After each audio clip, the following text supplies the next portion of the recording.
Good afternoon, everyone.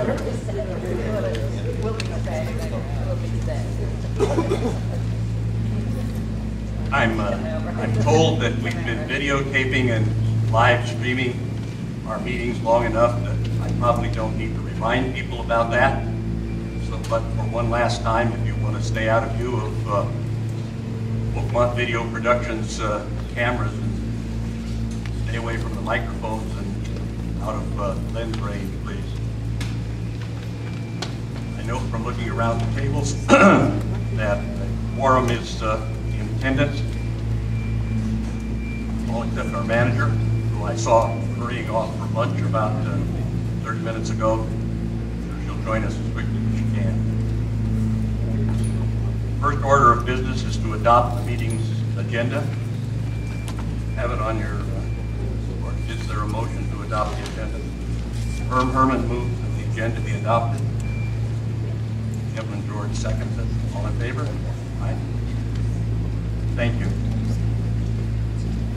We moved item 3 to the front of the agenda today rather than putting it down under old business, because many people with our long meetings seem to have needed to leave before we could get to some important subject.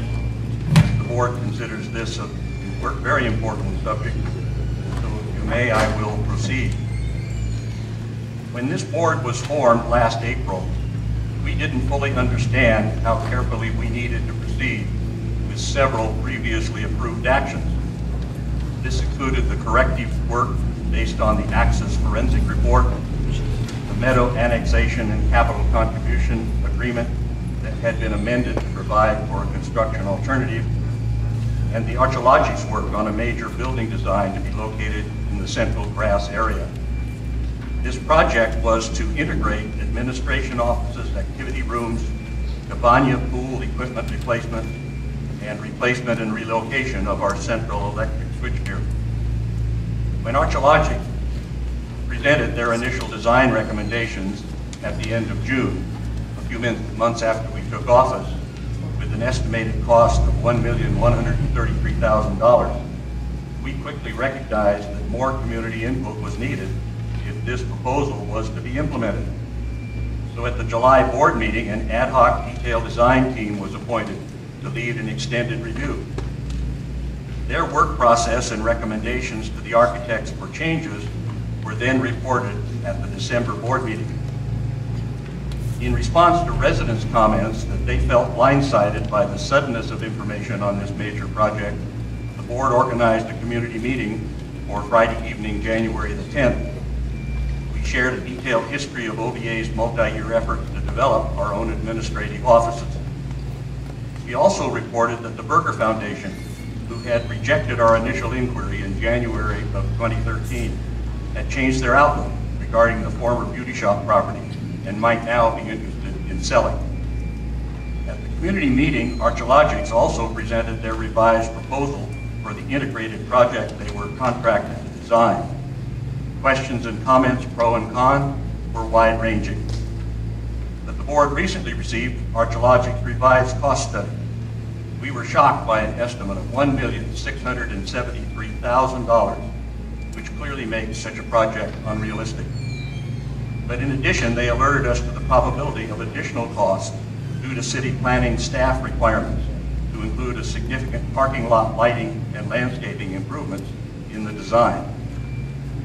In our early December report, the board said we will investigate the options of whether to rent, buy, or build at various locations and seek the Meadow developer's cooperation in extending the deadlines in that agreement. We further reported on December 29th that the Meadow developer had agreed that it would be mutually beneficial to extend OVA's time for construction planning. With this leeway, we then at the January 21st board meeting adopted a motion to place additional activity regarding the central building proposal on hold. Today, we want to tell you about additional decisions we hope will help OVA move ahead more effectively. They focus on individual facility needs rather than proceeding with one major integrated building. We started work to replace our unsafe central transformer and electric switchgear as an independent project. with new equipment located adjacent to the existing equipment that will be removed. This will be done in a manner that will make it economical to relocate the switchgear to a rebuilt Cabana pool equipment building in the future. We feel a long-term lease for office space in the poorly designed, located, and maintained medical building is unacceptable. We feel owning our own property sized and designed administration building can be done economically and are best for staff, management, and Oakmont's image. We've decided that meeting rooms are not an essential component of an office building, so our initial space requirements can be reduced so long as any building might have enough land and parking to allow permitted future expansion. This smaller requirement also offers the best opportunity for OVA to realize a reasonable financial return on our property investment.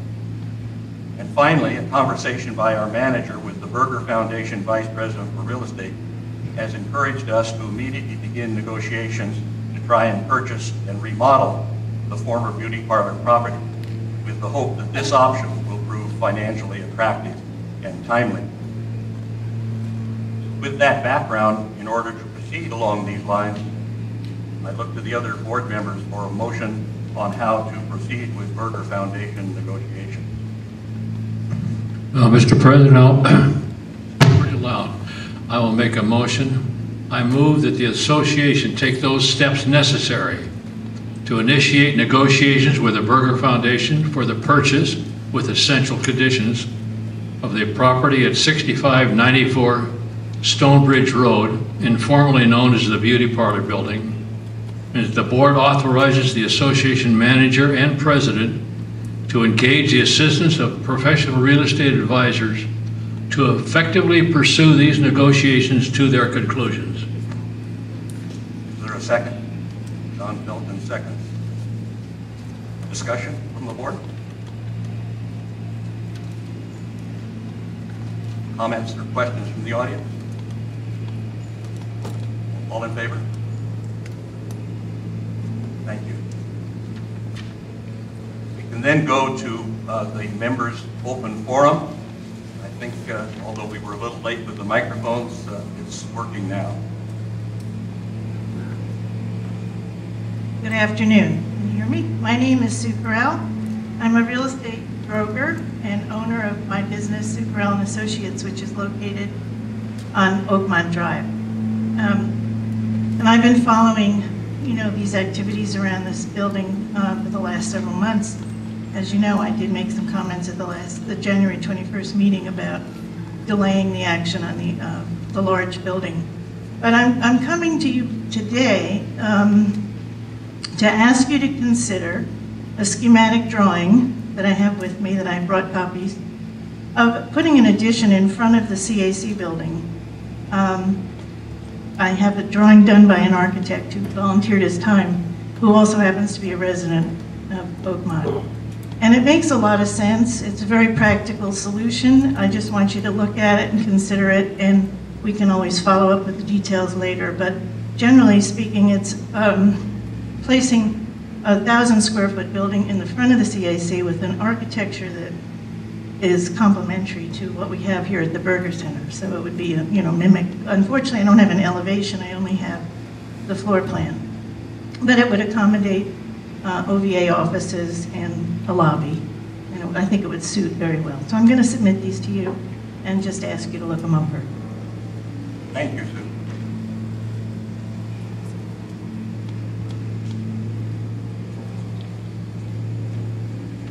We'll pass them around. Are there other speakers in the open forum?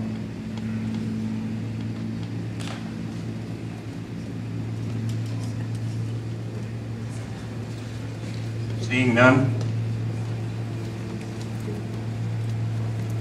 I have to go to President's announcements.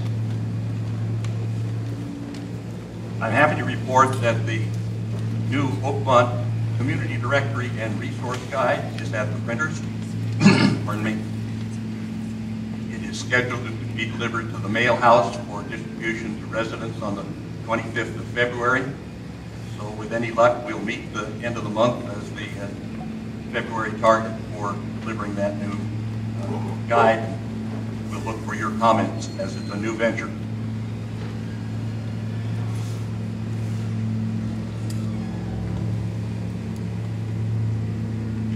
I wanted to pass on to you, if you haven't seen the bulletin board that as it's posted, is the special treat that the Lifelong Learning Program has arranged for February 28th here in the Berger Auditorium. They have arranged for Dr. Chris O'Sullivan to be here at 7 p.m. for a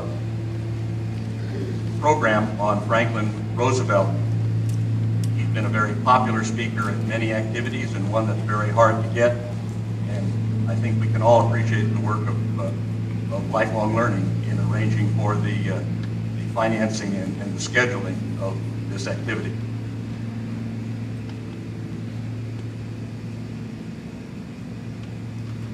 I'd also like to share with you congratulations that the staff and the board members have been happy to extend to Mark Rogers. He has pursued since being employed last August his California general contractor's license, and 2 weeks ago he passed that test in Sacramento, and so he now has the kind of qualifications that are necessary to fully meet our project manager requirements.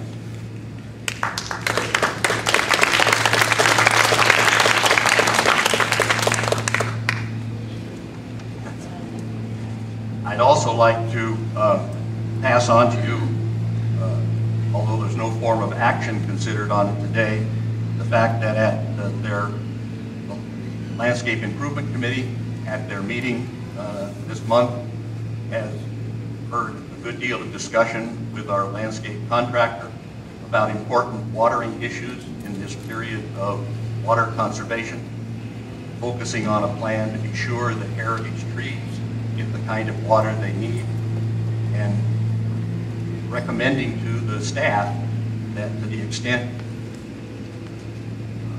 any kind of water conservation is needed, that the grass area around the Berger Auditorium be permitted to go brown. And my final announcement is to defer to John Felton. He has been working hard on series of projects that are being addressed, and for today's meeting, as you have it attached to your agenda, is the summary he has prepared about where we stand on a number of projects. John, you want to take that? Thank you, Mr. Wheeler. Is this working? Yeah. Apparently. What I'm going to give you today, we haven't done before, it may be become part of our regular meetings, is an update on all the different projects going on here at Oakmont in various stages, and I'll go through this quickly. You have a copy of it, a couple of minor changes, but essentially what you've got in front of you is what I'm going to have to say. As far as the East Recreation Center is concerned, the locker room project is 99.9% complete. The new doors are installed. Remaining to be done is installation of some soap dishes and small shelves in the showers, and a thorough scrubbing of the floors and some minor paint touch-up around the new doors. The new heating and air conditioning equipment serving the building will be installed at the end of this month. Correction for the ventilation of the locker rooms has already been done. Also, the pipes that vent the HVAC to the outside will be replaced. This is necessary to protect the surrounding structure from moisture damage. The outside shower will be improved very shortly. The purpose of this is to protect the wood wall behind the shower. Inspection of the deck supporting structure has been completed. Metal caps have been installed to prevent further damage to the posts. Repair of the decking is on the list to be done this year, and except for a barefoot restriction, the deck is safe and usable. Temporary modification to one of the outermost tennis courts has been made to accommodate pickleball. Study of a long-term solution is underway. Let's move on to the Berger Center Plaza, right outside our door here. This work is well underway. The old broken concrete has been removed, and the area has been regraded. Lighting has been selected and approved by the city. Orders have been placed. Last to be done will be planting of the new landscape and installation of new benches. Similar work on the parking lot side will begin when the front is completed. Moving to the central area, a plan has been proposed and a concept approved to replace the 50-year-old PG&E transformer associated switchgear. This equipment is presently located behind the large wooden gauge in the parking lot. A new smaller transformer will be installed a very short distance from the old one. The old transformer will be removed along with a cabinet containing the ancient switchgear. The cage will be removed. The new switchgear, pages here, will be placed in a small temporary structure behind the transformer. Later, the switchgear will be relocated to the Cabana equipment building. Damaged areas of the central parking lot have been repaired, and as requested, new shades have been installed in the fitness center. The men's sauna, which had been out of service for quite some time, has been repaired and being used.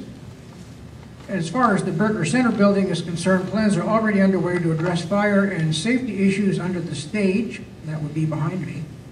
In addition, improvement of building's environmental efficiencies and other work is in the planning stage. These were items identified in the Access Forensic Report. Work on the stage will start very soon. Plans are moving ahead to replace the entire dance floor. With regard to the office building, President Taylor has just explained what happened there, so I'm going to skip over that one. Now the median strip, removal of the rosemary has been completed. New mulch and decorative rocks are in place, and this project has been completed. Now let's move on to the West Recreation Center. All engineering reports have been completed. Meetings have been held with all of the people involved in the past work on this project. Plans and drawings from Weir Andrewson have been received and reviewed, and we've given them our updated requirements. When completed, we will apply for building permits. Following approval, we will send out bid requests with the goal of starting work as soon as possible. Work will consist of 3 parts: seismic repairs, locker room remodel, and replacement of the current stucco covering that will extend the life of the building by 20 years or more.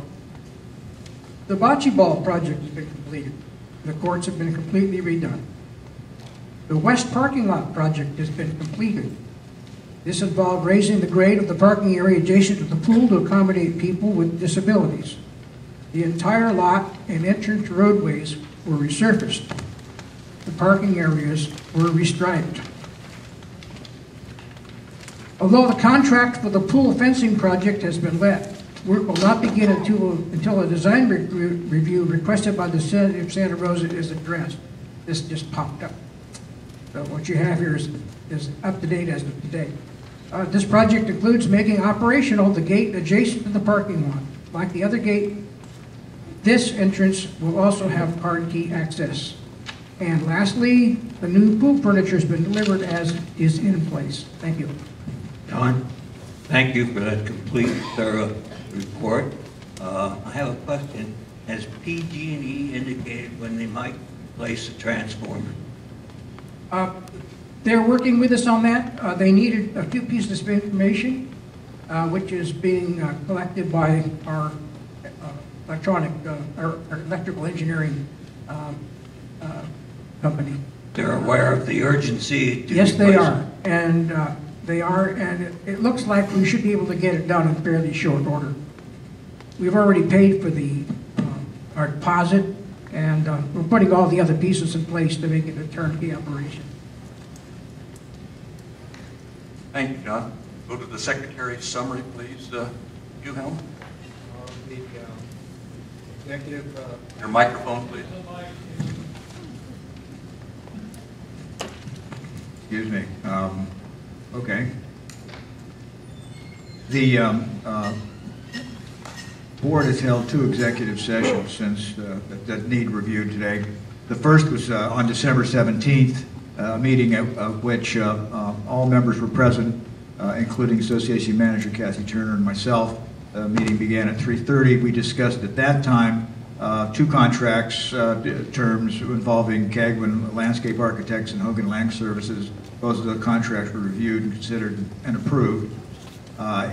And the other matter just simply involved a discussion regarding the upcoming Hunter Group meeting, which you folks have long heard about the results of, okay? The second executive session meeting was January 21st, and everybody was present at that as well, including myself and Cassie Turner. It began at 4:15 p.m. We discussed the subject of the Volunteer of the Year Award, and whether to continue it. No action was taken. There was discussion of the annual membership meeting, and no action was taken.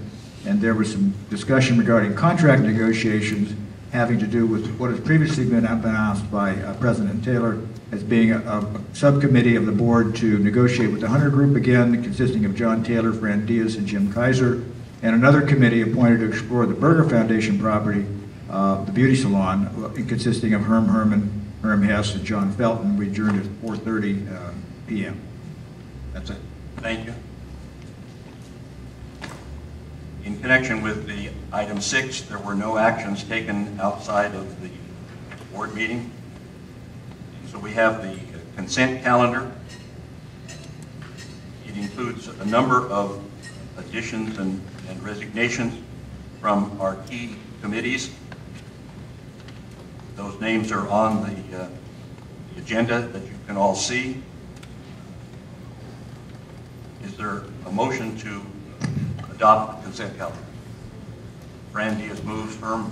Yeah, could I, God, this is loud today. Can I make a comment I don't, Absolutely.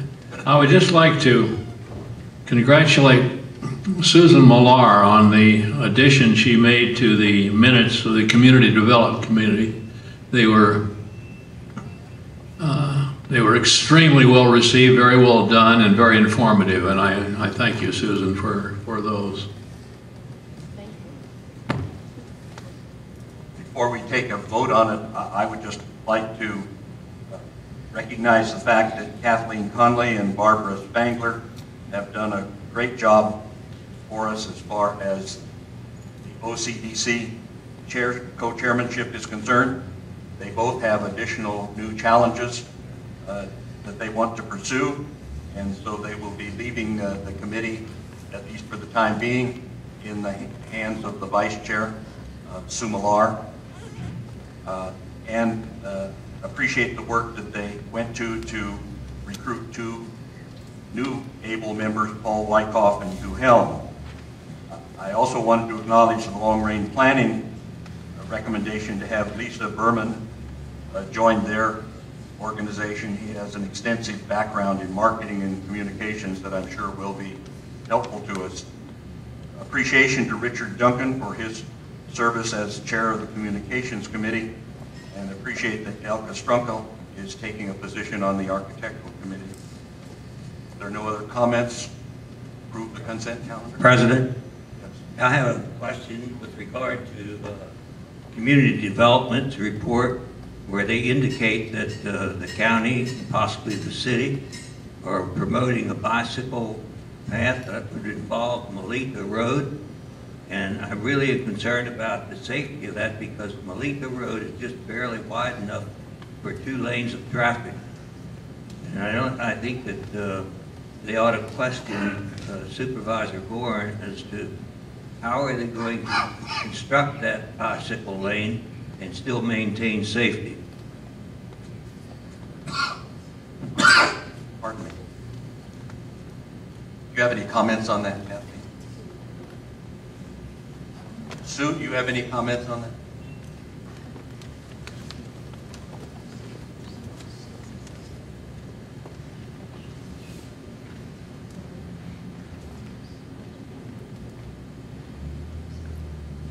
Herm, I don't have my minutes in front of me, but I don't remember writing anything about Melita Road.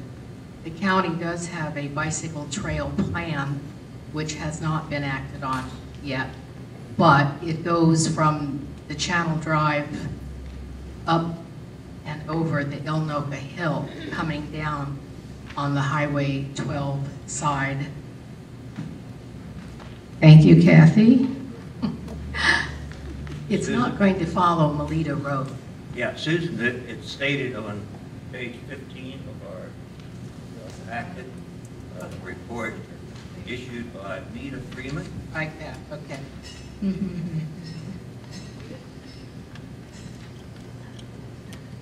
look at the third, the second paragraph. Yeah, so I don't see the word Melita Road. It's in the second paragraph, the last line. Paragraph, last line. Well, I have my other hat on today, so I'm not. Well, in any case, I want to get a couple of people on that committee that is starting to consider just where this county Sonoma bike trail will go. They got an award, you know, to study. Also, I don't know what will happen after you get off of Melita Road. Will they continue on Montgomery? Or will they go all the way to Farmers Lane on Melita? I mean, it's not stated, but it is a question. Mr. Hess, I can address that question. That Thank proposal you. by the county is to have a bike path all along Highway 12. None of it's going to go off Highway 12. It's the Highway 12 corridor. It just happens to stay that it stretches 13 miles from Ugo-Pele Entry Road to Melita Road. That's all. And this is a No, county. nothing's on Melita Road. It's a county proposal at this point. There has not been any definitive action on Well. any of it at this date. They Yeah. are now studying it. Highway 12. That was an attachment. It was an email that came, and it was an attachment to the minutes. I didn't write that. There is a county plan for a bike trail, and it will be decided not by me. Thank you. No other discussion? Adopt the consent calendar. All in favor? Thank you. We'll now have the treasurer's report, please, John. Okay, for the first month of the year, we had revenue of $167,000, which was $5,600 worse than budget, and expenses of $152,000, which was almost $21,000 better than budget, leaving us surplus for $15,000 for the month. The transfers to the regular funds were all equal to the budget, and the cash and investments, the operating fund, $840,000, asset replacement, $1,215,000, capital improvement, $1,359,000, and catastrophe, almost $102,000, with a total cash of $3,516,000. Any questions? Motion to accept the treasurer's report. Herman and Evelyn George. Thank you. All in favor? Thank you. We now have the manager's report. Do you have anything to elaborate on that? Yes, a couple of things. First of all, I want to apologize for being late to the meeting. My cat decided to escape out the front door right as I was leaving from lunch.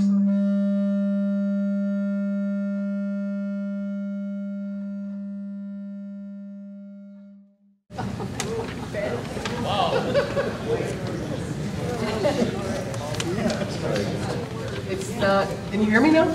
No. Okay, so that was that drama. A couple of things to add on to what John Belton had to say. We were doing some fence repairs on the park course fence. And so some of you who walk that trail will notice that many of the fence rails have been repaired and replaced. We're also working on, with the sign committee, removing a lot of the extraneous signs all over Oakmont, particularly in the pool areas. We're going to be looking at removing the redundant signs, and then the ones that we are going to keep, we're going to try and group together and make them a little bit more attractive, possibly making them custom signs so you don't have 15 signs everywhere, and it'll make pool areas more attractive. The other thing that I'd like to bring up is it seems that was a misunderstanding regarding the art room and the card room and how you could reserve it. And for the last couple of years, apparently Penny was only allowing people who had art in the art room and cards in the card room. And there were some questions asked as to, since the rooms were vacant a lot of the times during the days, could these rooms be used for people having discussion groups? And it was clarified that you could have discussion groups in these rooms. You didn't need to be doing specific art projects or specifically playing cards. So that is available to you. And the only caveat with that is if you wanted to have a discussion group at 10 o'clock on a Monday morning and there was an art class, that the art class, because the room is designed specifically for that, would have priority over your discussion group. But other than that, the rooms are free for your use. Thank you. Any board questions of the manager? Seeing none, we'll go to item 10A. Am I not on the camera? I mean on the sound? Not on. Am I there now, Gary? Thank you. Even though the nominating committee completed their work by February 1st and the website has had the candidates listed and the edition of the paper that arrived yesterday has already been out, our documents require that there be a formal announcement of the results of the nominating committee's efforts at our board meeting in February. So Kathleen, you're on deck. Thank you. Well, the nominating committee is pleased to report that we did locate 5 very, very highly qualified, wonderful people who would like to be on the board of directors. I'd also like to introduce at this time members of the nominating committee who did a stellar job and were wonderful to work with. And they are Virginia Katz, Tony Lakowitz, Steve LaRuccia, and Teresa Woodrum. I was a little disappointed in the Oakmont News article that Teresa Woodrum's last name was dropped off and Steve LaRuccia wasn't mentioned at all. So it appears like there was a line that was just dropped off at the bottom of that. So we apologize for that. And now I'd like to introduce the candidates to everyone. If you'd stand as I call your name so you can be properly acknowledged, that would be great. We have Evelyn George, who is a sitting board member and running for re-election. Suzanne Cassell, Andy Aldman, Alan Scott, and Bob Giddings. I thank you very much for volunteering to do this.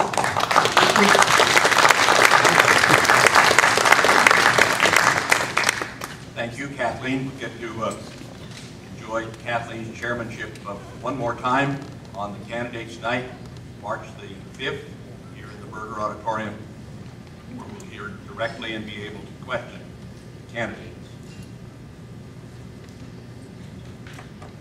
Item 10B on the agenda is an interim report by the Architectural Violation Penalties Ad Hoc Committee. Andy?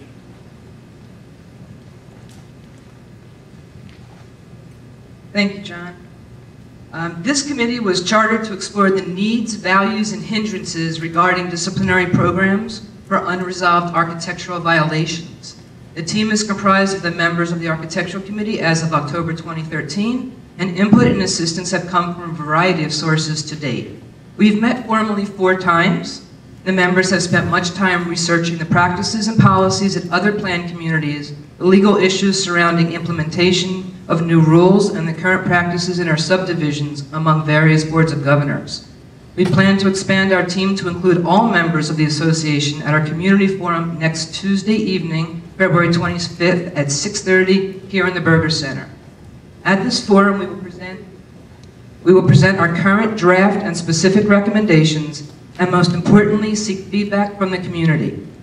This committee also looks for input and any further direction from the Board of Directors with respect to our proposal.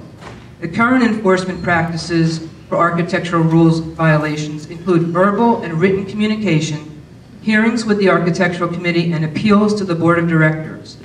Rarely, legal assistance is requested to help bring to resolution. However, the current practice does stop short of fines or other established penalties as enforcement options for non-compliance. We believe that adoption of a uniform hearing and penalties policy would be of a long-term benefit to Oakmont, serving as a deterrent and a valuable tool to assist the association in maintaining and improving the appearance of our community. Statistics show the percentage of violations which today reach the board is less than 2% of those reported.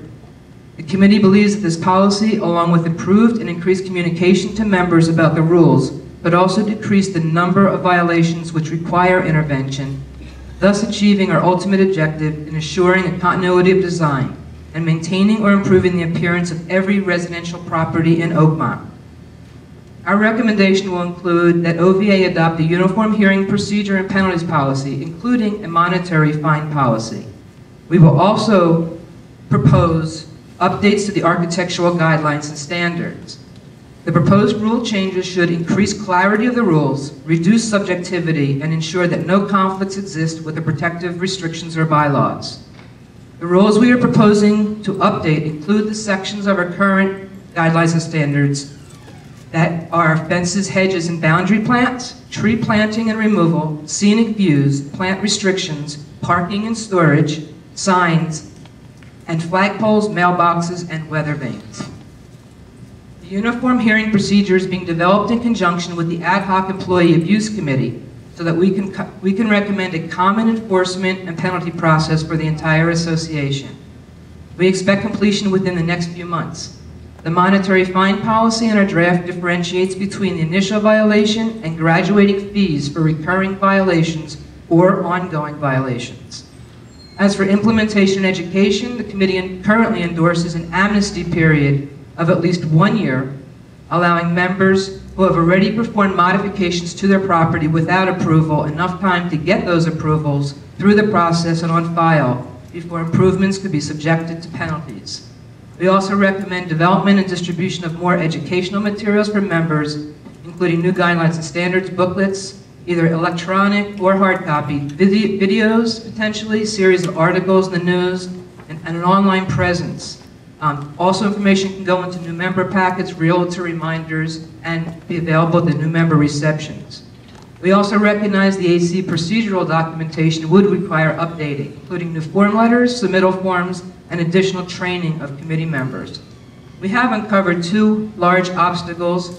One of those is the complaints that occur in subdivisions. Our subdivisions do not necessarily go through the same procedures today as the Architectural Committee or the Board of Directors.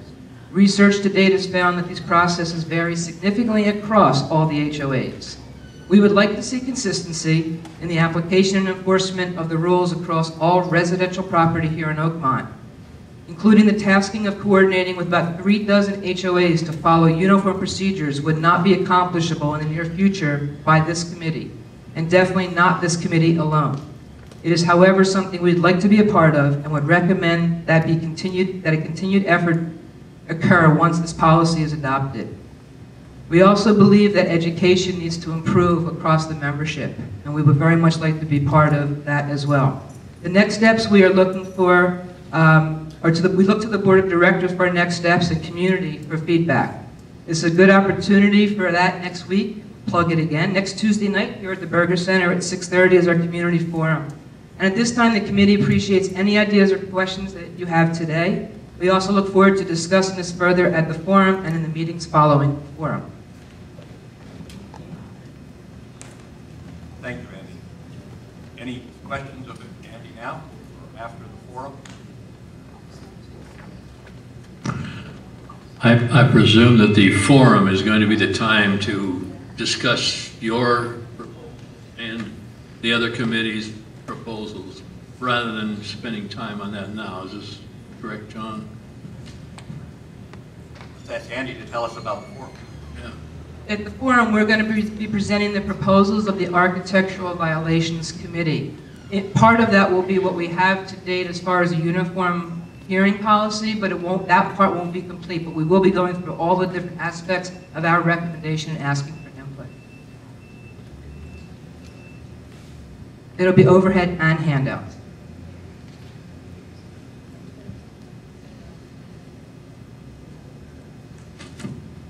We will send we sent an email blast once, we will send a second email blast within the next day or so, with an agenda and hopefully a draft of the presentation. Thank you. I think the draft would be helpful for preparation. President.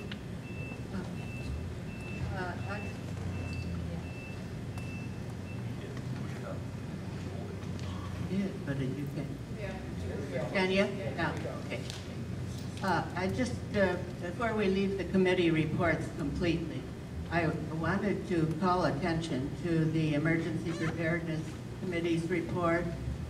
You know, I served for 9 years as regional director for the 5 western states and Guam, and I have never seen any of the state reports and plans for emergency preparedness for their own area come out that was any better than the one that the committee has done here. And I just wanted to congratulate them. I thought it was excellent. Thank you.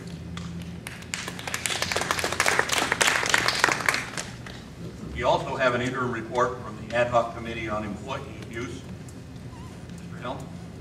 I have submitted a written report for the board's review. I don't know whether you've had a chance to read it. I will spare you going through it in any great detail.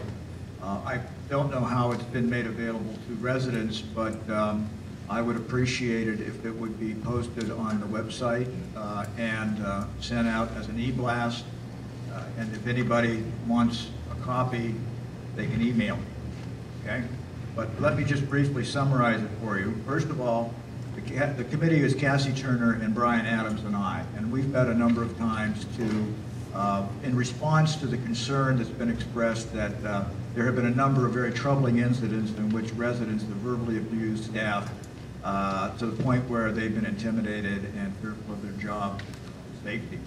So it's time to do something. We have an obligation as an employer of these people to protect them, and so this committee was convened to address that issue. What we've done is look at what other organizations have done, look at what the law requires in terms of a process, and if any thing were to be done about this. And what we propose are basically 5 basic things. Well, first of all, staff needs to be trained on how to deal with these situations. And so already Brian Adams has arranged for the acquisition of a video on that subject, how to deal with difficult people. And it's been shown to staff, and I believe we will recommend that it will be a regular part of all staff employees' orientation. There's also now been prepared a protocol for reporting abuse. Now staff have a form, an incident report form, that if our policy were to take effect as we propose, would be mandatory, that they will have to do it, so it doesn't feel as if they're being put on the spot. That if anytime there's in contact with a resident that's for any reason which they feel is uncomfortable, they have to fill out one of these forms and give it to Cassie. The second is that we really feel we do need an abuse policy. We do need a clear policy that states exactly what behavior, unfortunately we have to spell it out, is expected of us, and what behavior is not permitted. And then have a system in place whereby if an employee reports an example of abuse, it should be referred to the association manager. Efforts should be made to resolve the matter in-house in an informal manner, but if it's not, it should be referred to the board for a hearing. And at that hearing, there are standards of conduct that would be applied, and there would be a procedure applied to how the matter would be determined. And then, just like Andy mentioned, utilizing a uniform hearing procedure and penalties policy, which should be separate from this policy as well as Andy's, so it stands freestanding. We would have a procedure in place for residents to be sanctioned if necessary for their conduct, up to and including loss of privileges, okay, and monetary fines. We just need to have it in place and hope it will work as a deterrent. And so in the process of implementing that, it would require the board to have a new standing committee to deal with these matters. We are up in the air regarding whether to make it referral of architectural violations as well as the abuse policy violations to a committee of the board or to the board as a whole. It gets into some legal technicalities. We're not sure which way is best. We're looking at that, and we'll make our recommendations accordingly. So that's basically where it's at. I would recommend that you please look at my report and give me any feedback you have. The questions that we're going to have are, have to do with what do you think of our definition of what constitutes abuse in this policy? I'd like to hear your thoughts on that. And for you board members particularly, please feel free to email me your thoughts on that question, as well as whether to expand the chart.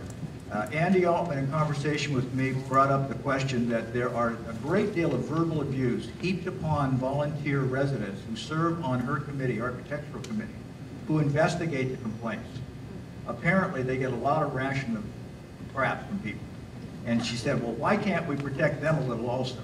So I wrote the proposed policy that's in my report to include that, in our report to include that, but that requires the board to expand the charter of our committee to go beyond just employees, which we've also construed, by the way, to include contractors, but to also now include volunteers. So that's something for the board to consider. And last, we need to know any feedback the board might have on whether it has any preference as to whether matters that are heard for potential penalties should be done by a committee of the board or the full board. There may be a preference on your part that will transcend the legal issues. If you want the full board to do it, that's simple. That's easy to do, okay? The last one is, if we have a committee, what do you want to call it? I called it in the proposed policy a discipline committee. Now, my thinking at first was that sounds a little harsh, but on the other hand, if people are going to act like children, I think we're going to have to treat them like that. And so perhaps discipline might be the appropriate name, because somebody should be embarrassed if they're brought before the discipline committee. So in any event, that's it. I appreciate any feedback you may have. Thank you very much. I had just one question. Have you tried to address the issue of a resident's physical limitations relative to understanding that they're abusing people, or that their actions are, in a sense, scolding or admonishing or bullying or whatever? Well, that goes to an issue of intent. In the criminal law, it's required that you always prove intent. And the subject of somebody's mental limitations negate intent. So if somebody were to come forth and say, I'm not guilty of this because I did not intend that my remarks constitute that, because I am suffering from something, or I'm whatever, I would say that would be a perfect defense, okay? But no, it hasn't been directly addressed. If you think it should be, I'm happy to do it. Well, I don't think I would have asked the question, except in the last couple of weeks, I happened to be in the office at a time when a resident who was obviously, to me, reflecting some dementia difficulties, was trying to get a problem solved, but was clearly not able to discuss it appropriately. And so I just think it's something for us to think about. I think this is a workshop item kind of discussion to give you some feedback. Okay.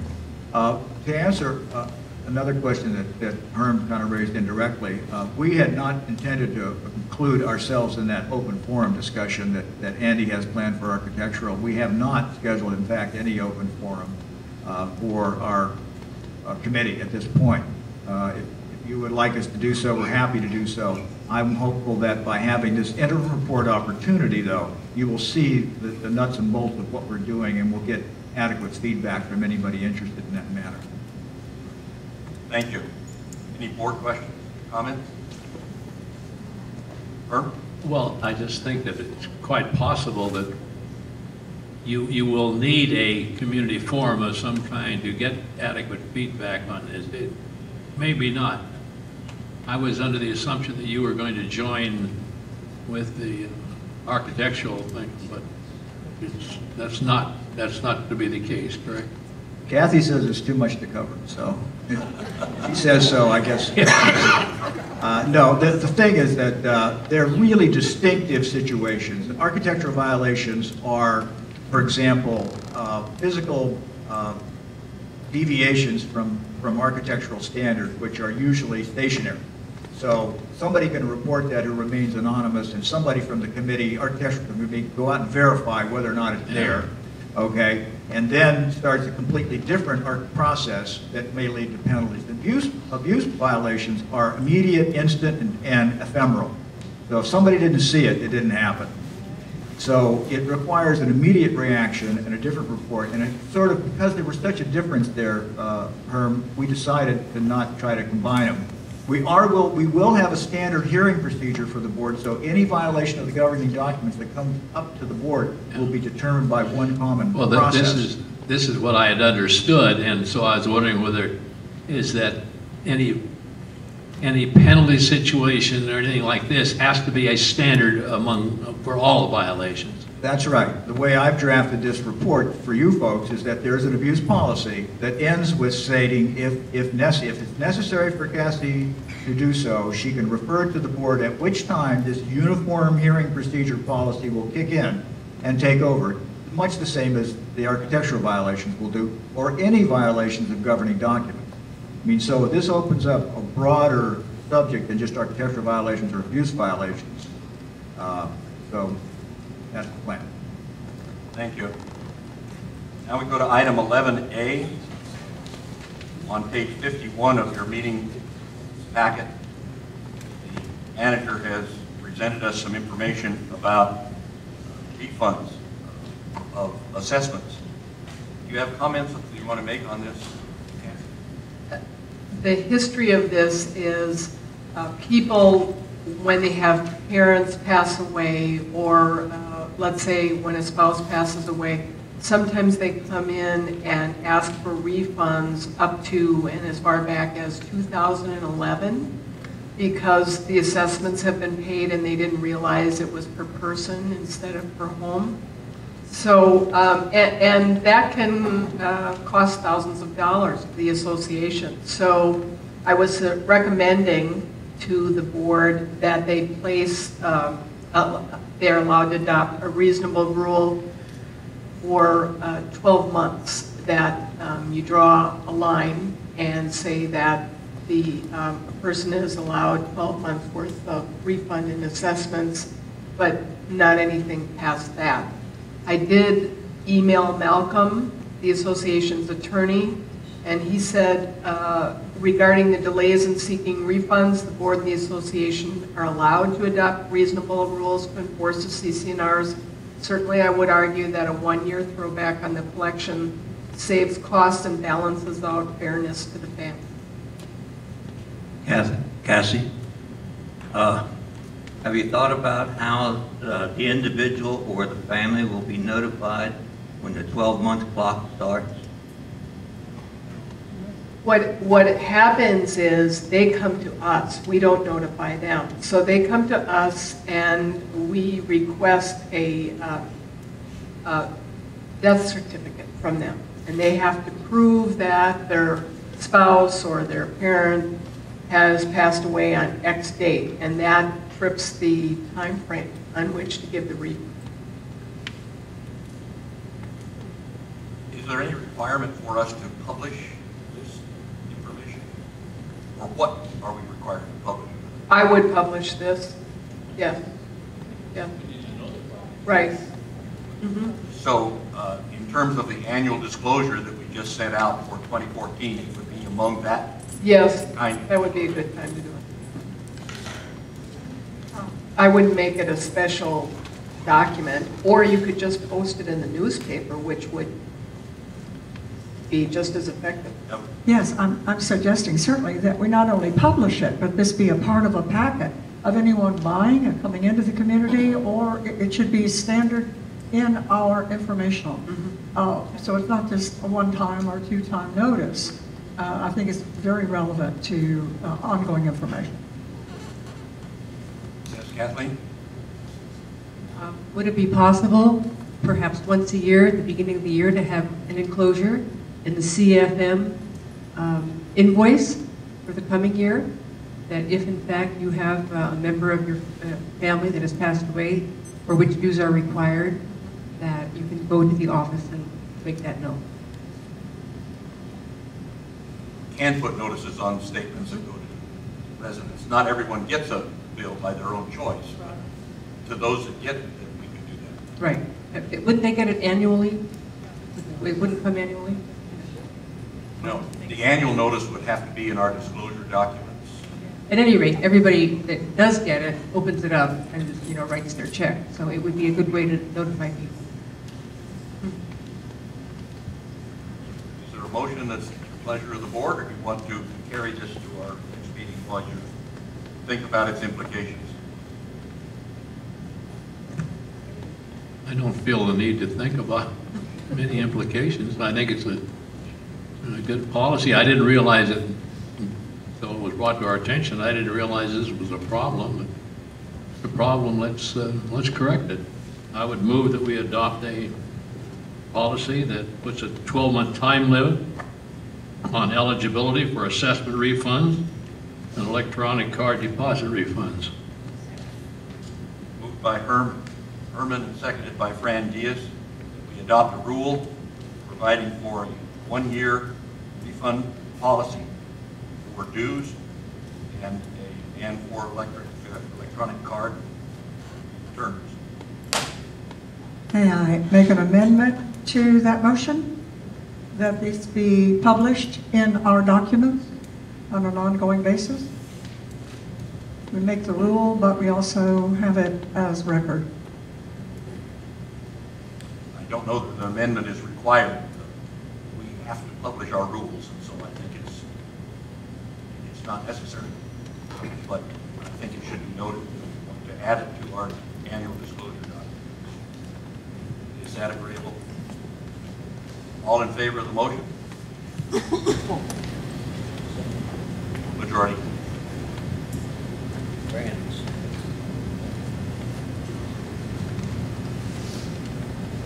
The item 12B has to do with bonds that have been required of the orchard development.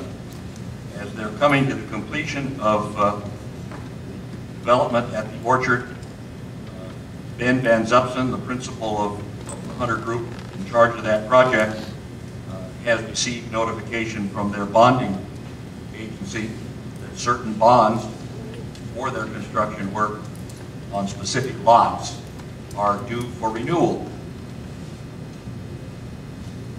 We have a memo on page 53 of our board packet from the manager that I'll ask her to explain.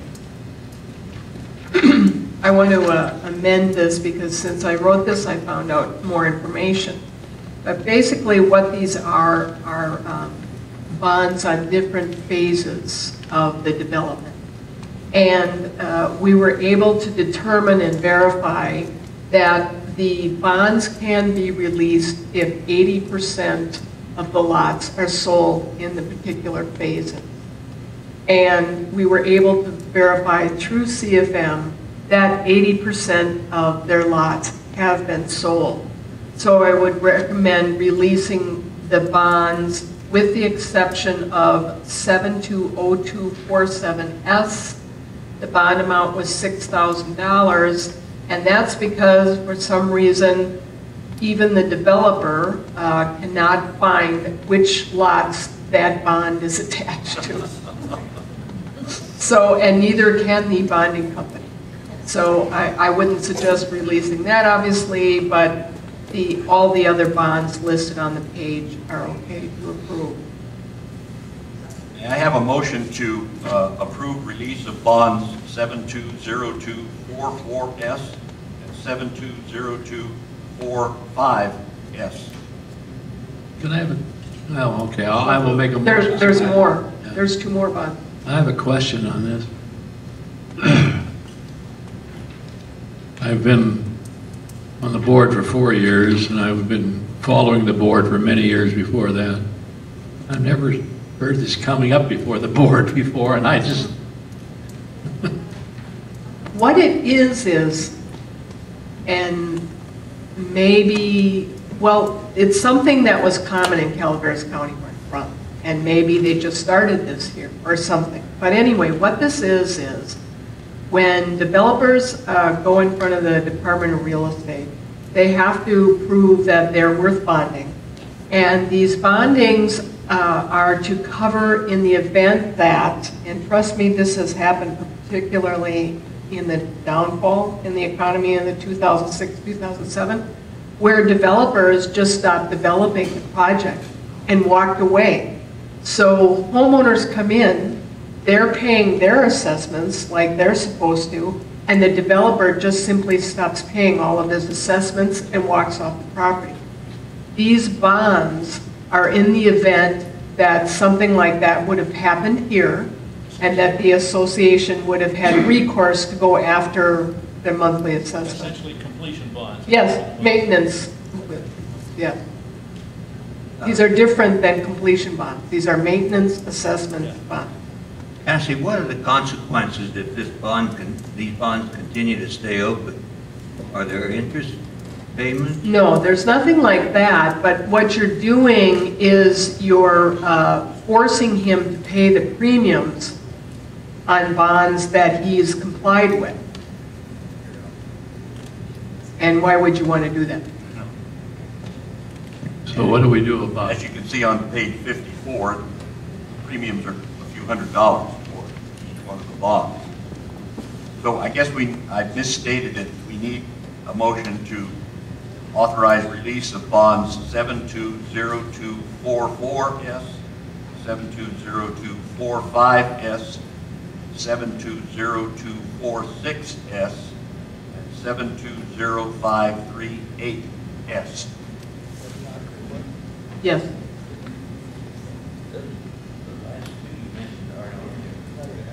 It's on the back side of that page.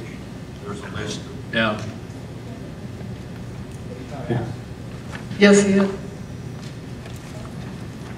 Then what happens to 47F? We can't find it, they can't find it, no? That's his problem.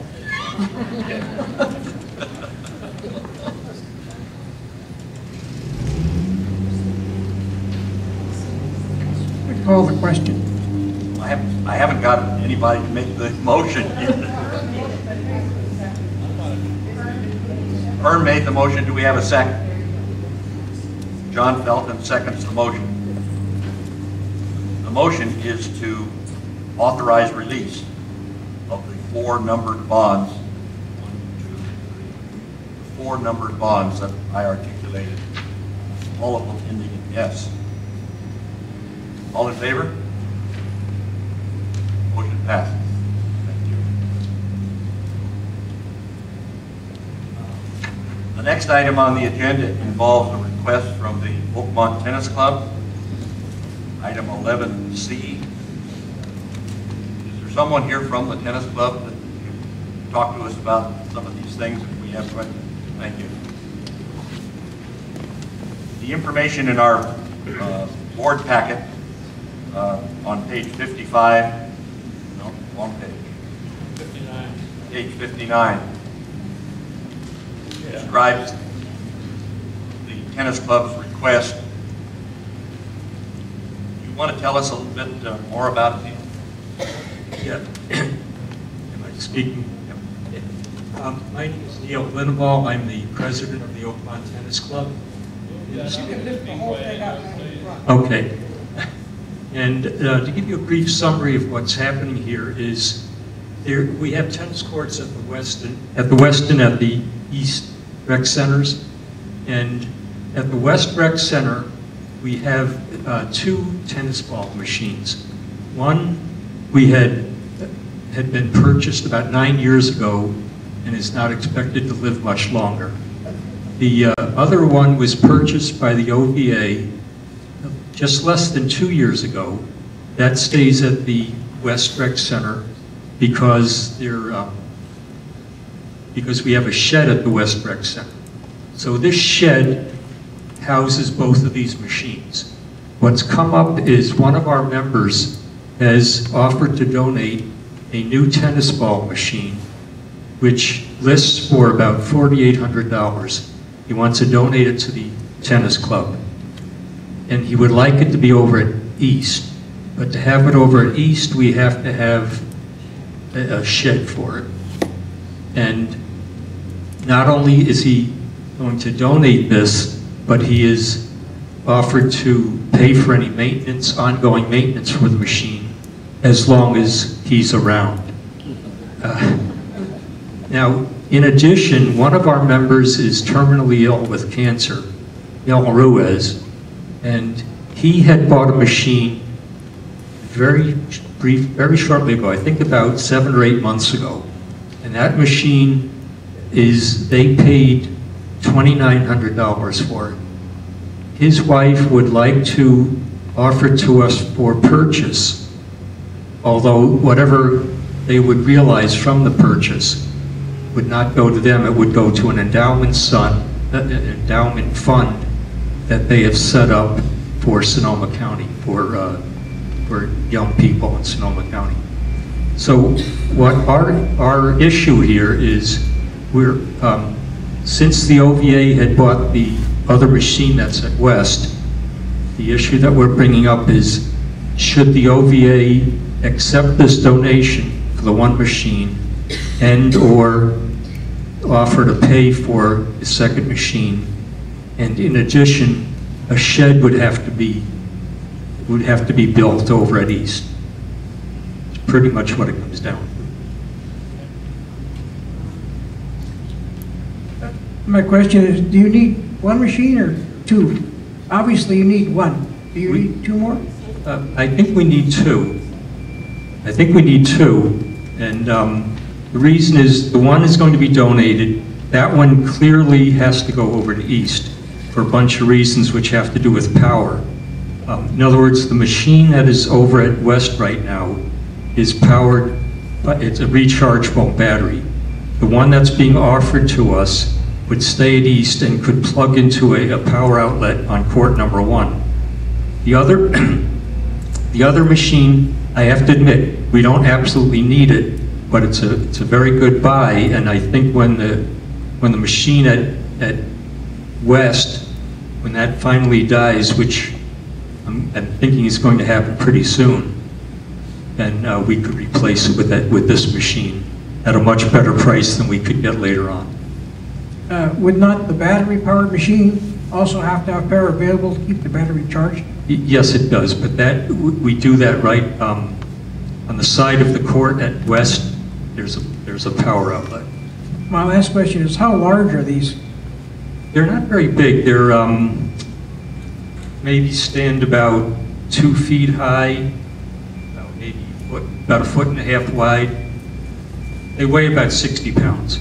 So they wouldn't need a full size like a shed. It could be put into a lockable box or something like that? Yeah, yes, absolutely. That's another issue maybe I left out, I'm sorry. Whether you build something which is big enough to house both machines, or whether you buy one of these sheds that you can get like at Home Depot, that would be up to you, I guess. Thank you. Those are the only questions I had.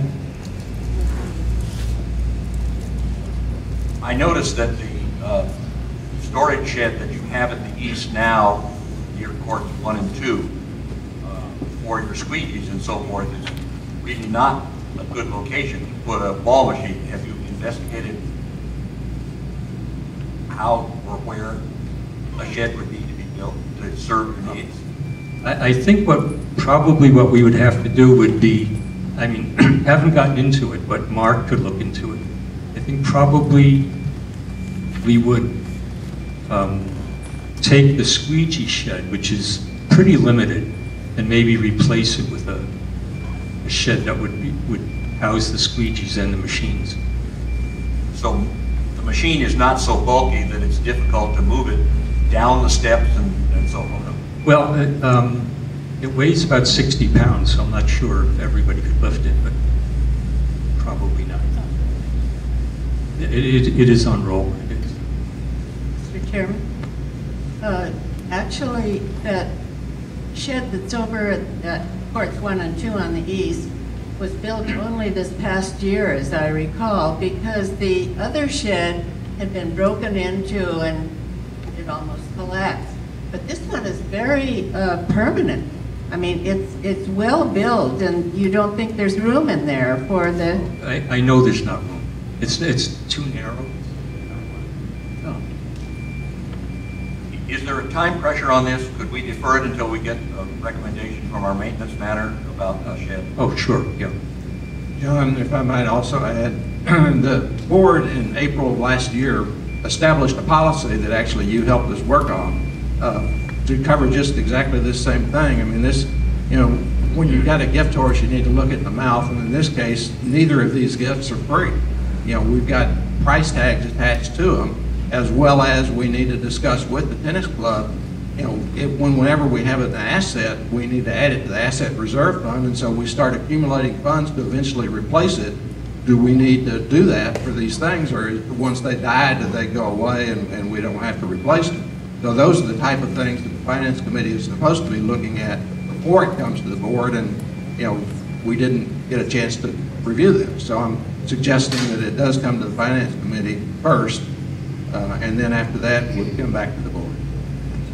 Can we defer this? Well, I was going to also say that we would need, before it even goes to the finance, we need some specific costs as to, you know, how big a shed they need, what's the cost of that shed. I mean, we need the whole thing. Fran, with your tennis court activity, would you take on the project of working with the maintenance manager and the manager to resolve both these donation questions, storage questions, finance committee approval, and so forth in accordance with the policy, and bring it back to us when it's ready? Okay. And that's satisfactory, Neil? Yeah, so should I work through Fran then? Jim, pardon, did you have a question? Should I work with Fran then, or Work through with Fran, Cassie? please. Work with Fran, please. Okay. Thank you. Mr. Chairman, before we move on to the next item of business, could we go back briefly to 11B, Orchard bond release? Sure. I just want to make sure in my head that we just voted to release the bond, is that correct? Voted to authorize release of the bond. Of 4 out of the 5 bonds, or whatever the case may be. That's my understanding. Okay, I'm looking at the email that we have, and it says that these ones that we voted to release cannot be released. That was an incorrect, that was a typo.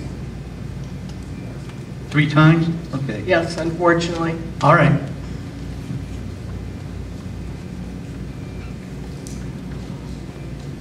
Where the misunderstanding came in was we didn't realize that the criteria was 80% sold. And once we were able to verify that, which was after this, then that's why I'm talking about approving it now. Thank you for picking that up. Never mind.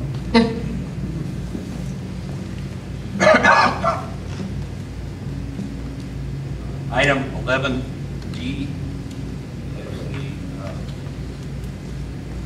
manager's initial information about putting our annual reserve study out to bid. Do you want to elaborate on anything regarding that material? Yes. There's 2 kinds of studies we can have. The study that we need this year is a reserve study without a site visit. And so Tom O'Neill, who has been your reserve study specialist for the past many years, has suggested just doing an update. Next year would be the official on-site inspection reserve study. We also, just to see what an official full-site reserve study would be, got quotes by Browning Reserve Group and Applied Reserve Analysis.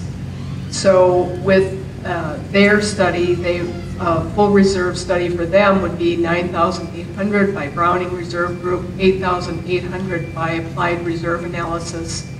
Applied Reserve Analysis stated that just to do an update with someone else's data would cost the association $4,400. Browning Reserve Group said for the same data, they would have to manually import it into their system, but they could do an update for $800.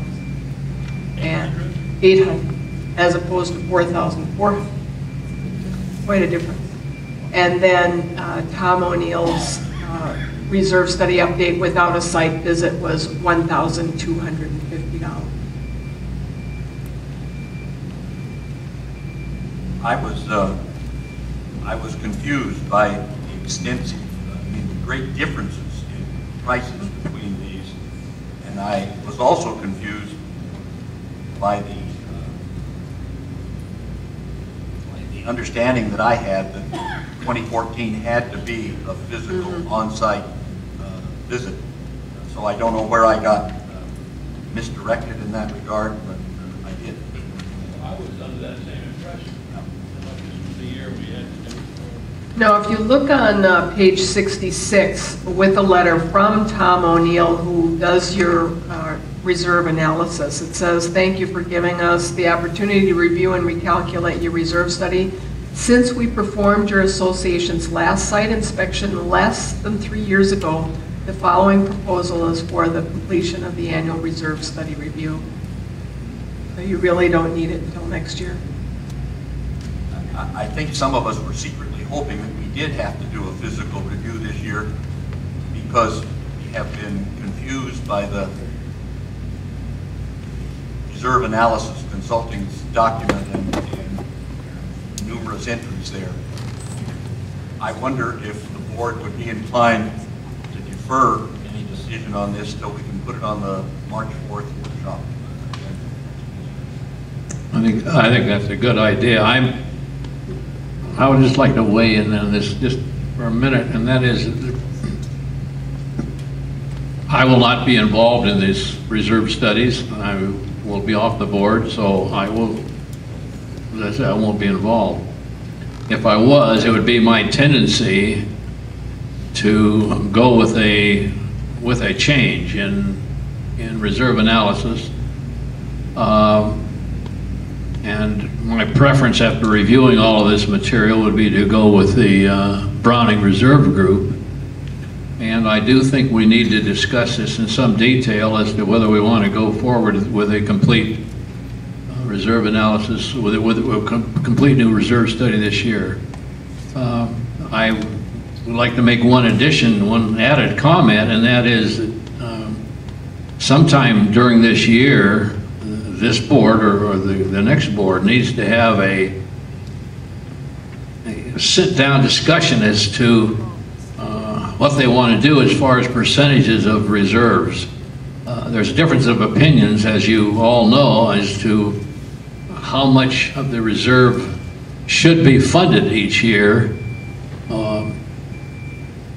Sometimes 20, 50, some people say it needs to be 100% funded, which of course we've never done. But I think this is a discussion that the board needs to have to make that kind of a decision ongoing. And so if you want to put this on a workshop agenda, that would be fine. But I think we do need to pay attention to it. Evelyn? I was just noting that on page 65 at the top, it's talking about 2015 reserve study. And are we not covering it for 2014? You always work a year ahead. So the reserve study you have, yes. We'll do that. Cassie, am I to understand that we can't, to meet the Davis-Sterling Act this year, we would need an on-site visit? No, it's next year. And then next year we'd need the full review. Well, the full review, it means that they actually come on site and look at all the facilities. This year, all they need to do is we give them a list, basically, of all the reserve expenditures we have throughout the year, and they recalculate it, but they never come on site and look at the equipment itself. Probably for the workshop that Herm's recommending is that how do you figure what is the appropriate percentage of replacement monies that should be put in reserve? Some people think it should be 60%.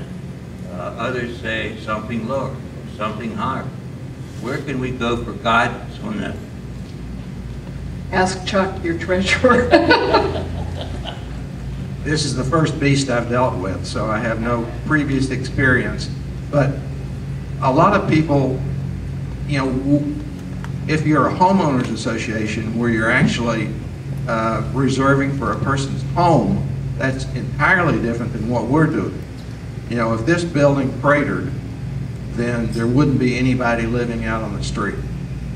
You know, so therefore, I don't think the percent that we need to reserve is anywhere close to what would need to be reserved, say, in a condominium type situation. But I encourage all of you to do some thinking about this, and we'll put it on the March 4th agenda for a workshop. And the manager also has been working on the development of a standard construction contract that would properly preserve OVA's options in the various projects that we undertake. And she has talked with outside counsel about that. You want to elaborate on that? Yes. I was impressed by how long it is. Oh, yes. 26 pages of contract form. It's a very thorough, very specific construction contract, and I've used parts of it before. I believe that the association, because it enters into contracts, let's say for the West Rec Center that's coming up, you're entering into contracts that are over hundreds of thousands of dollars. And what's been used so far, let's take for example the Burger Plaza Center, is the contractor's contract, and not a contract that to me properly indemnifies, warranties, insures, breach of provisions. It doesn't have those terms in there, and it doesn't properly protect the association in the event of some kind of non-conformance or non-compliance or accidents or something like that. So I thought that the association should have its own standalone contract that, in addition to the RFPs that go out for any kind of big construction project, the contractor also gets a copy of this 26-page contract.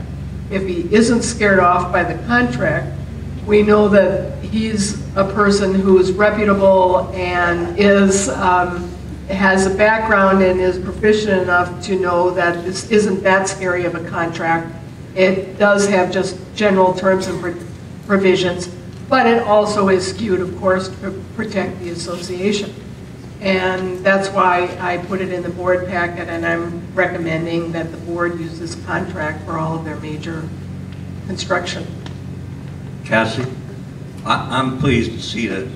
I know that last fall we were looking at could we come up with a request for quote or qualification.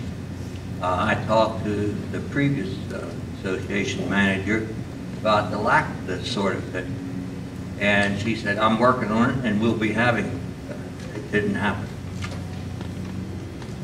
Well, ta-da. But when you say refer to use this on all major activities, where's the middle ground? Well, it depends to me on the complexity of the project, and also, for instance, let's take the Coggins fence proposal. Would you really want a 26-page contract for a $20,000 job? Sometimes yes, if it's a very complicated project, but sometimes no. To me, the fence project might not require this degree of a contract. However, you can also, when you get a contract like this, it'll be a Word document and you can kind of cut and paste for various projects. So that's something you might want to consider also. I was just going to comment that I think it's a pretty intimidating document for any contractor to look at. Most times that what assuages both sides is to use a uniform contract that both sides have familiarity with the language of, and those are AIA contracts. Right. They protect both sides equally and yet are definitive in terms of the concerns of both parties. So I don't believe they do protect both sides equally. You don't think? Okay. No. So, but most times they have some confidence. The architects will tell you to do anyhow. But nevertheless, if you're going to modify it, I think then that means it has to be run by our attorney. Right. Okay. I think any contract that, and you might want to have a workshop discussion on this, particularly, let's say, when we go into the West Rec Center contract. It's one thing to negotiate the contract, but I would always want an attorney to review the final contract. If you're, excuse me, Jim, if you're going to include that, though, in the request for proposal, you should have what you require the contractor to sign at that point, not something that will be subsequently negotiated. It would be what I'm recommending now, this contract. Well, I'm a little concerned with the fact that I don't think we've ever sent out any large contract to anybody without it going through our legal. Malcolm signed off on everything, to my knowledge. Okay, number one. Number two is, okay, you got a 26-page document. I've worked in the corporate world long enough that, okay, that's the document today. In 6 months, there's going to be a change. You're going to have to revise this document. All right? So we're going to have to pay for that to keep being revised. Is that correct? And they're not going to do it for free. Right? And then if you sit there and you take this big contract and you start piecemealing it, well, okay, well, this is not that complicated contract. We'll only apply this portion. Well, contracts usually a lot of times aren't just written to be discrete steps. A lot of times the steps are all interrelated in some case form. So I'd be kind of hesitant to sit there and just use a discrete portion of the contract in order to address a particular project. If you're going to have a contract for all your projects, then you should have a contract for all your projects. Or you could have contract price. This contract was prepared by attorney Sandra Gottlieb. So it wasn't something that I just pulled off the internet. It's specific to Oakmont Village. And maybe you want to put a limit on projects that are, I don't know, $30,000, even $20,000. I honestly, it looks me worse than it is. It's nothing that shouldn't be required of any contract. To me, the language in here is, it could be maybe condensed a little bit, but I agree with you, Jim, as far as cutting and pasting. You could get into some trouble issues if you did that. And again, I would always have a contract reviewed by an attorney before we let it up. May I? I'm agreeing with Cassie, but there's nothing wrong with deleting certain passages and having both parties initial them, and that's as simple as that. If there's an overkill or an overstatement, if both parties agree to the deletion of the clause or the item that is not applicable in any way to the project at hand, you simply delete it and acknowledge by both parties. It is not that difficult.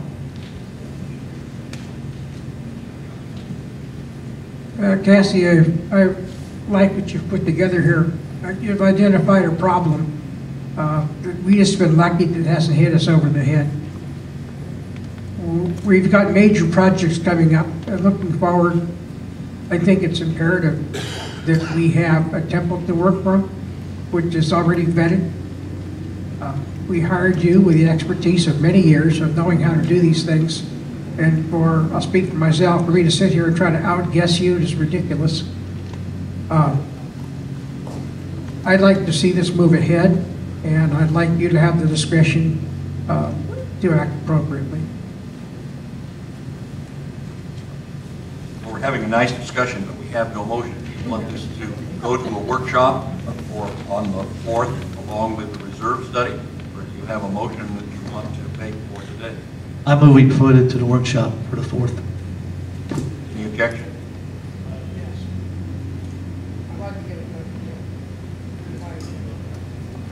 And you have to make a motion and see if it gets seconded and gets voted on. No, we haven't had a vote. We have a motion pending. We do? Thank you for reminding me. Yes, mine was a motion to move this to the second. Your motion. I beg your pardon. I misunderstood. We have a motion to move it to the March 4th workshop agenda. Is there a second? I second it. Herm seconded it. All in favor?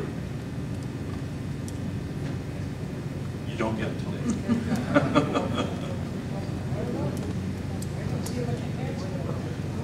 They did.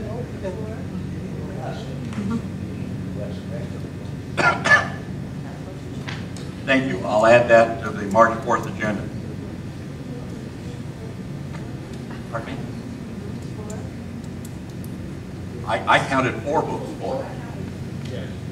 The secretary says there were 4 votes. 1, 2, 3, 4. Yeah. I don't count very well.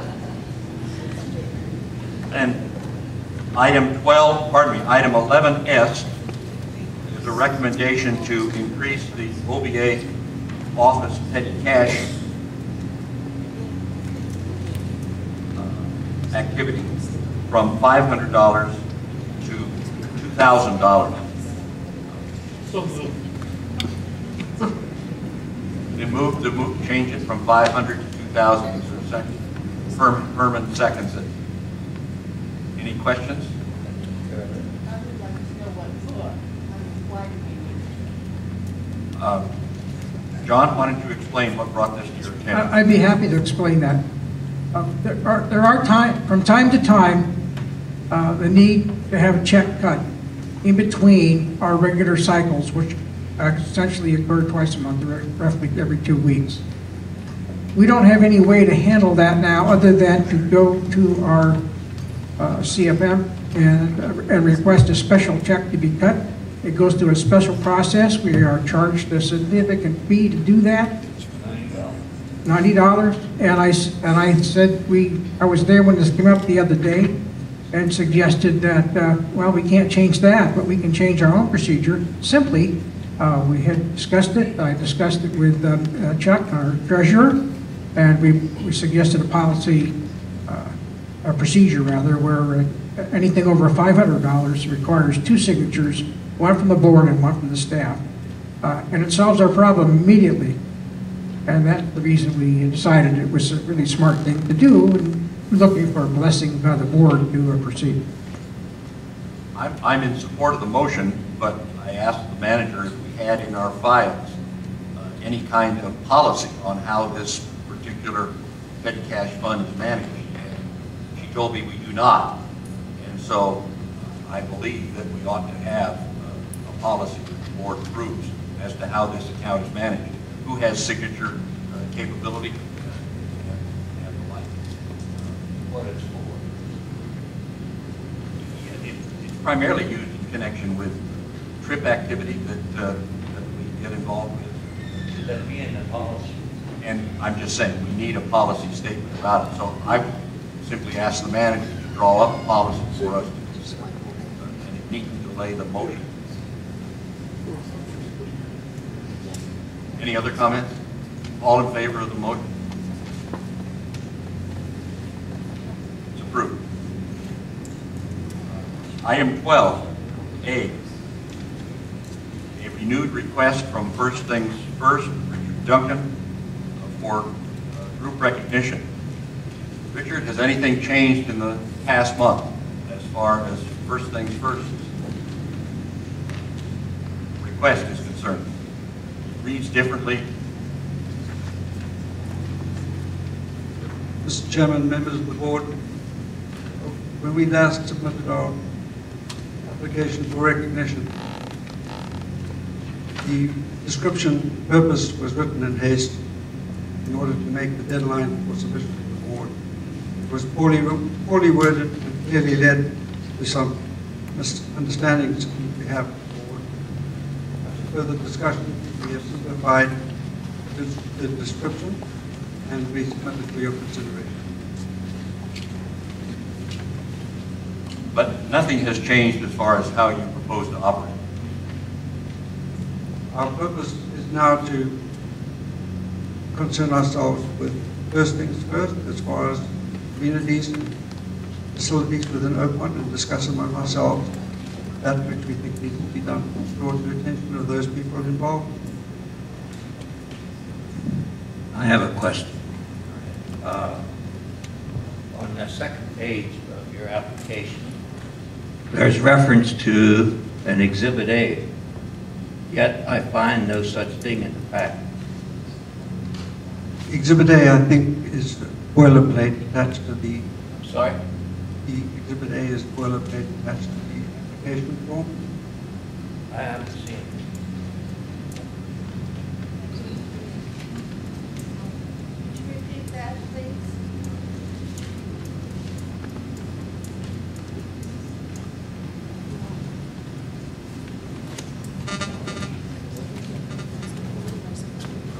third paragraph.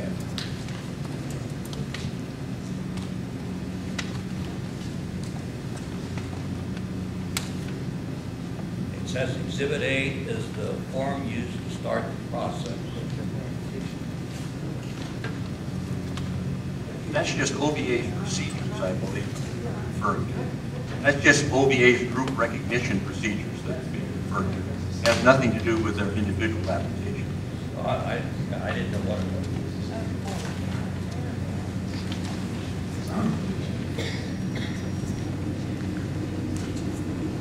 Yes, as I thought, I think that Exhibit A is the OVA boilerplate attached to the application.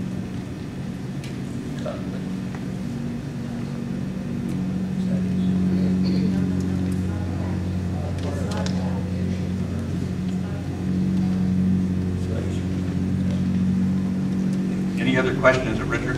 Yes, please. I see here that your mission statement is exactly the same, is it not, as you presented at our last board meeting? The purpose of the organization is first things first is a group of Oakmont residents concerned with addressing and discussing our village's priorities. Membership in FDF is free and open for all Oakmont residents. That's it. But further down, and I'm repeating this because I'm giving a quote, and it's very specifically stated that team leaders, and you've said this is the established structure, that team leaders are appointed responsibility of various aspects of community life, such as safety, legal, finance, projects, changing recreational needs of our residents, continuity of the board of directors' direction, Oakmont Village image, etc., end quote. Now, you've assigned, I've said this before, you've assigned to yourselves the responsibility of the board, and I might add, to the committee's responsibility that we already have in place. So I feel that this is presumptuous of you and it's divisive.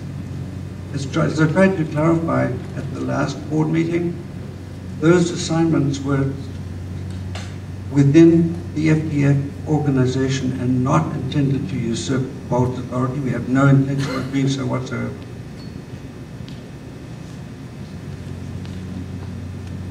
I have one final question. In my packet, there are two applications. One that was dated last month, and then this one, the one that you have here in the current packet, and it's titled the same as the first. Why are we looking at this, the first one again? Herm, that's not a question for Richard. We asked the staff to include the backup from last month in this month's packet so that you would have that at hand for reference. It's not part of their application this month. Why isn't this one then identified as a reapplication?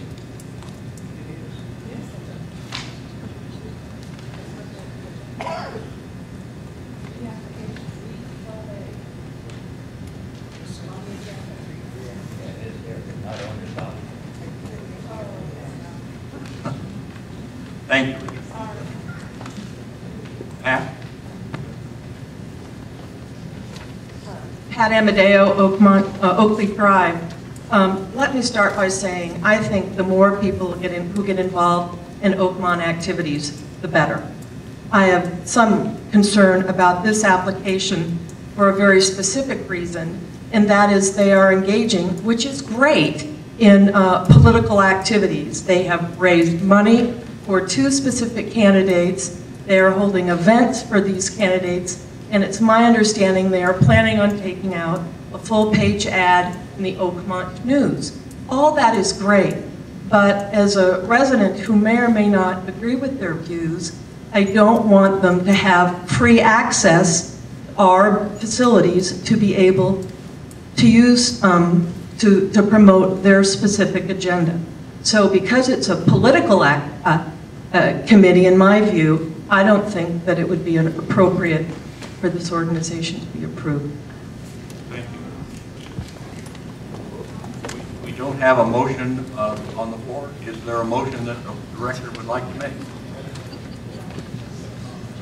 want to leave it right where it is. Is there a motion that we're going to have? Okay. I move that the reapplication be denied. Is there a second to the motion? Randy is seconds the motion. Any board comments on the motion to deny the reapplication? Well, I see nothing wrong with this organization myself. If the board cannot resist whatever pressure these people might think they're going to bring to the board, well, this is the board's fault. I mean, we make the final decisions, they don't. I don't see anything wrong if they want to study things, let them.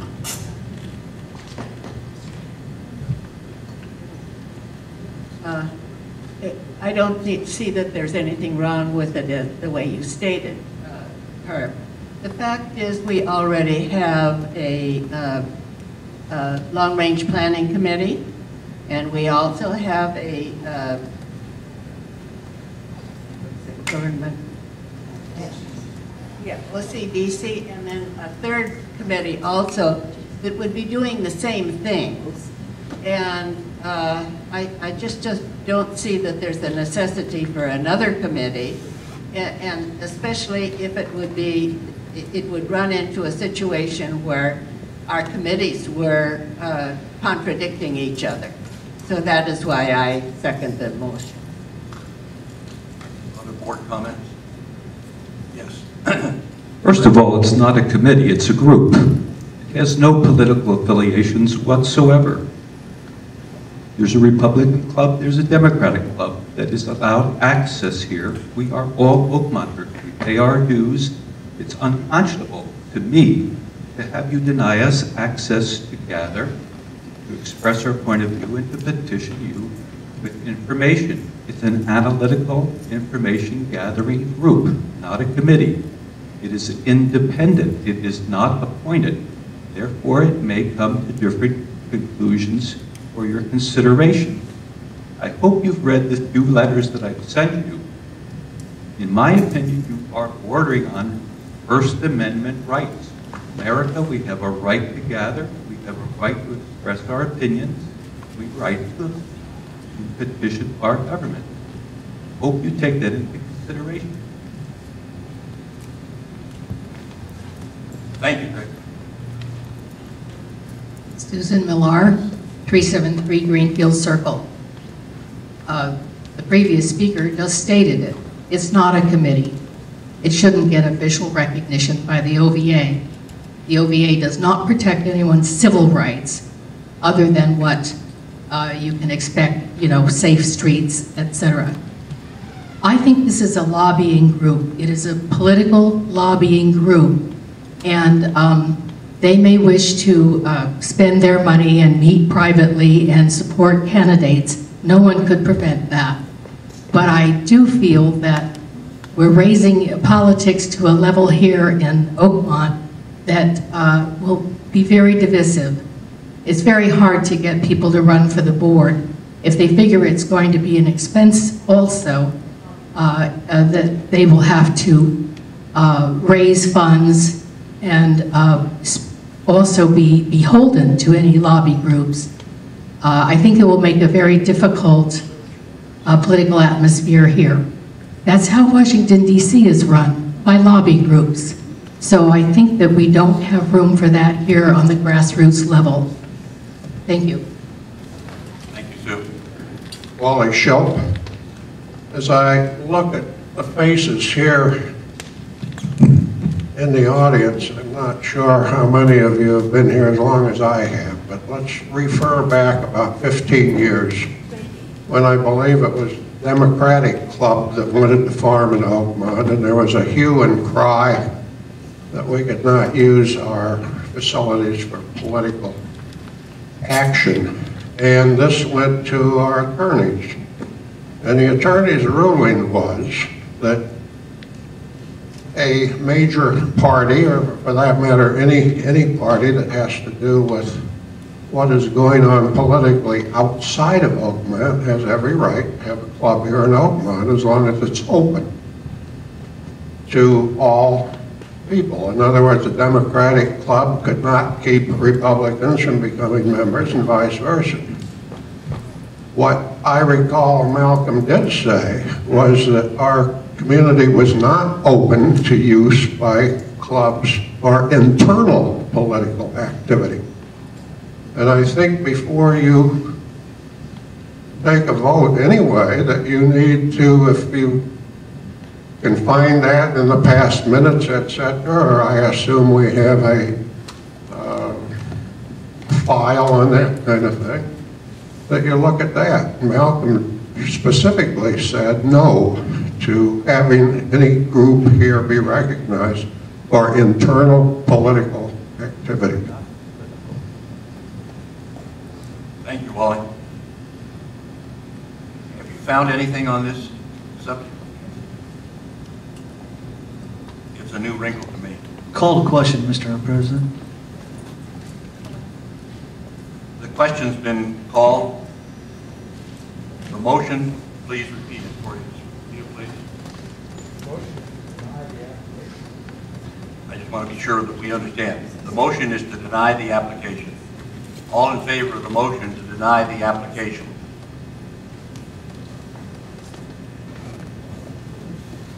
The motion passes. Application is denied.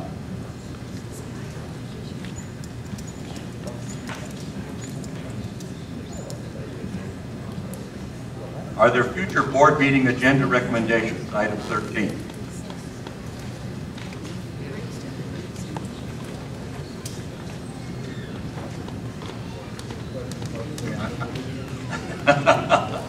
You're like a one-armed paper hanger?